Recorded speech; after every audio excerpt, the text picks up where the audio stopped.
Mob হচ্ছে, mob সন্ত্রাস হচ্ছে, হামলা হচ্ছে, মানে তাণ্ডব চলছে। সরকারকে আমরা বরাবর নীরব দেখেছি। তারা মব সন্ত্রাসকে বলছে প্রেসার গ্রুপ।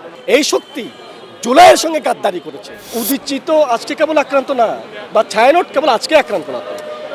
ছায়ানট 2001 সালে আপনাদের মনে থাকার কথা, পয়লা বৈশাখের অনুষ্ঠানে, বর্ষমান অনুষ্ঠানে ছায়ানটে বোমা হামলা করে সংস্কৃতিক প্রিয় মানুষকে হত্যা করা হয়েছিল। তার আগে 1999 সালে যশোরে উদীচীর জাতীয় সম্মেলনে, দ্বাদশ জাতীয় সম্মেলন ছিল, সেখানে বোমা হামলা করার মধ্য দিয়ে সেখানেও আমাদের 10 জন সাংস্কৃতিক কর্মীকে হত্যা করা হয়েছিল। 2005 সালে নেত্রকোনায় উদীচী অফিসে হামলা চালিয়ে আমাদের 2 জন কমরেডকে হত্যা করা হয়েছিল। তো এটার মধ্য দিয়ে তারা মনে করছে যে একটা ভয়ের সংস্কৃতি চালিয়ে যাবে, এরা একটা বেশ একটা কাজের কাজ করে ফেলেছে বলে মনে করছে, যে মানে এটা এর মধ্যে আতঙ্ক তৈরি করবার জন্য মূলত এরা করে। কিন্তু তা থেকে আমাদের দেশের সংস্কৃতি চর্চা থেমে গেছে। পয়লা বৈশাখে আপনারা দেখেন টিএসসি সহ অন্যান্য জায়গায় কী পরিমাণ মানুষের ঢল নামে।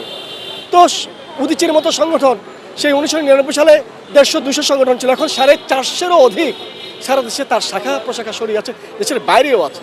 তো সংস্কৃতি চর্চা তো আরও দিন দিন বেড়েছে।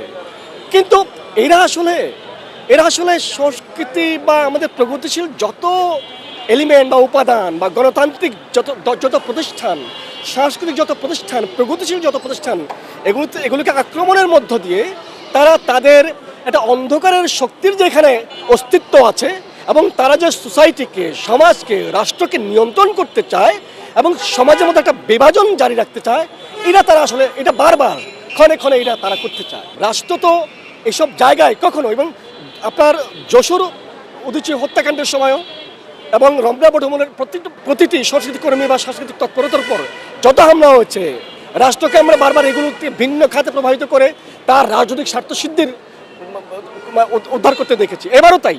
এবার যত মব হচ্ছে, মব সন্ত্রাস হচ্ছে, হামলা হচ্ছে, মানে তাণ্ডব চলছে, সরকারকে আমরা বরাবর নীরব দেখেছি। এবং এইটা সরকারের এই যে জুলাই অভ্যুত্থানের মধ্য দিয়ে যে সরকারটা ক্ষমতায় আমরা এনেছি, এই সরকারের প্রচ্ছন্ন ইন্ধন আমরা দেখতে পাচ্ছি। তারা মব সন্ত্রাসকে বলছে প্রেসার গ্রুপ। ফলে তো এই মব সন্ত্রাসীরা এটা আশ্রয় পেয়ে যায়, প্রশ্রয় পেয়ে যায়, ইন্ধন পেয়ে যায়। স্পষ্ট নাম ধরে ধরে বলছে কাদেরকে আক্রান্ত করতে হবে, কাদেরকে তছনছ করতে হবে। আপনার নাম দেখতে পাচ্ছেন, নাম তো বলার দরকার নেই, ভিডিও ফুটেজ আছে, এসব ডকুমেন্ট আছে, এটা নতুন করে বলার কিছু নাই। ফলে আমি মনে করি এইসব আক্রমণের মধ্য দিয়ে, হামলার মধ্য দিয়ে, তাণ্ডব চালানোর মধ্য দিয়ে কেবল তাণ্ডবই চালানো হবে, কিন্তু কোনোভাবেই প্রগতিশীল এই সাংস্কৃতিক তৎপরতা কোনোভাবেই স্তব্ধ করে দেবার কোনো সুযোগ নাই। কখনো আমরা উদীচীর তো রাজপথে ছিলাম, আমরা ফেসিবাদী লড়াইয়ে আমরা 26 তারিখ আপনাদের মনে থাকার কথা, এইখান থেকে, এই চত্বর থেকে আমরা কারফিউ ভেঙেছিলাম। উদীচী সহ গণতান্ত্রিক সাংস্কৃতিক ঐক্য সহ সমস্ত ঢাকার সমস্ত সংস্কৃতি কর্মীরা সাথে এখানে জমায়েত হয়েছিল। প্রথম কারফিউ ব্রেক করেছিল সংস্কৃতি কর্মীরা গান গেয়ে গেয়ে। আজকে সেই মিছিলে যে তবলা, যে ঢোল, যে হারমোনিয়াম ছিল, আজকে সেগুলো তারা পুড়িয়ে দিয়েছে। এটার মধ্য দিয়ে এই শক্তি জুলাইয়ের সঙ্গে গাদ্দারি করেছে। জুলাইয়ের যে শর্ত, জুলাইয়ের যে আকাঙ্ক্ষা, জুলাইয়ের যে ঐক্য, সেটার বিরুদ্ধে এই শক্তি আজকে উঠে পড়ে লেগেছে। এই সামনে 12ই ফেব্রুয়ারি নির্বাচনের তারিখ ঘোষণা করেছে।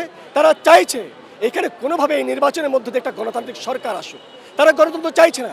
আমরা ফেসিবাদকে হটিয়েছি, ফেসিবাদে হাসিনাকে হটিয়েছি, ফেসিবাদে আওয়ামী লীগের যে রেজিম তাকে হটিয়েছি রক্তদানের মধ্য দিয়ে। আর আমরা ভেবেছিলাম গণতন্ত্র ফিরবে, মুক্তবাক ফিরবে।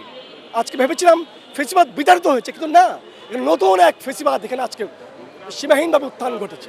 আমরা এই ফেসিবাদের বিরুদ্ধে আমাদের লড়াই জারি রাখবো, সাংস্কৃতিক লড়াই জারি থাকবে। এনসিপিরও অনেক নেতাকে আমরা দেখেছি এরকম উস্কানিমূলক বক্তব্য দিয়েছে। জামাত শিবিরের নেতাদেরকে আমরা দেখেছি এরকম উস্কানিমূলক বক্তব্য দিয়েছে। দেশের বাইরে থেকে আমরা 2-1 জনকে দেখেছি এরকম উস্কানিমূলক বক্তব্য দিয়ে কোথায় হামলা করতে হবে টার্গেট ঠিক করে দেওয়া হচ্ছে। হ্যাঁ, তো আমরা তো এনসিপির মতো সংগঠন যারা জুলাইয়ের নেতৃত্ব দিয়েছে, আমরা তাদেরকেও আজকে জুলাইয়ের চেতনা আকাঙ্ক্ষা থেকে সরে যেতে দেখছি। ফলে এনসিপির উপর আমাদের কোনো ভরসা আমরা রাখতে পারার মতো কোনো বাস্তবতা আমরা দেখছি না। আমরা আমাদের লড়াই জারি রাখবো, এটাই।